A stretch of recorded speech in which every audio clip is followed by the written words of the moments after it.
85-86ला आमच्या दोन्ही भावांचं लग्न झालं. 85-86 86ला हा. लग्न झाल्यानंतर आमची जिराई सेमी आम्ही 86-87ला पाईपलाईन केलं. पाईपलाईन केल्यानंतर त्यांनी सगळं बागायत शेती केली. आमची टोटल 12 एकर जमीन बागायत झाल्यानंतर बाबा आम्ही प्रगतीला ऊस लावायचं. एकला पूर्वी ऊस नव्हतं, हायब्रिड शेंग, ज्वारी, सोयाबीन ही पिकं.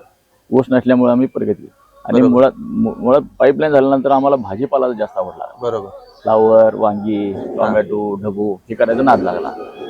मग करत करत मला भाजीपाल्याचा एक थोडासा आमचा मुलांचा ग्रुप झाला, मित्रमंडळीचा आमचा 10-15 जणांचा ग्रुप झाला. त्यामध्ये आम्ही भाजीपाला वाढवत गेलो.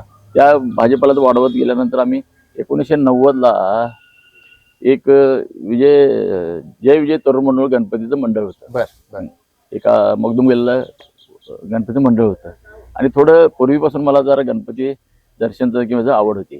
ते मंडळ बसवलं. त्यांना थोडंसं हे होतं काय की एवढं कोण त्याला हातभार करत नव्हतं, आर्थिक हे सहकार्य करत नव्हतं. आमची काय ते परिस्थिती नव्हती, पण आम्ही काय आर्थिक करू देतो. पण त्याला बाबा मिरवणूक काढताना बाबा असं घेऊन टाकला. मी म्हणजे काय तर वाजन तरी सांगा, हे करा, आम्ही पैसे देतो म्हटलं. आम्ही सगळे 10-12 जण पैसे देतो म्हटल्यावर म्हणजे ते मंडळ नाही तर वाजवत नेऊन गेलं. मग 1991ला काय केलं आम्ही एक अंकुश तरुण मंडळ म्हणून मंडळ स्थापन केलं. सर्व समाजाची मुलांना घेऊन त्यांनी अंकुश तरुण मंडळ म्हणून आम्ही सुरुवात केली. आणि तिथून माझा सामाजिक म्हणजे राजकीय किंवा याची सुरुवात झाली.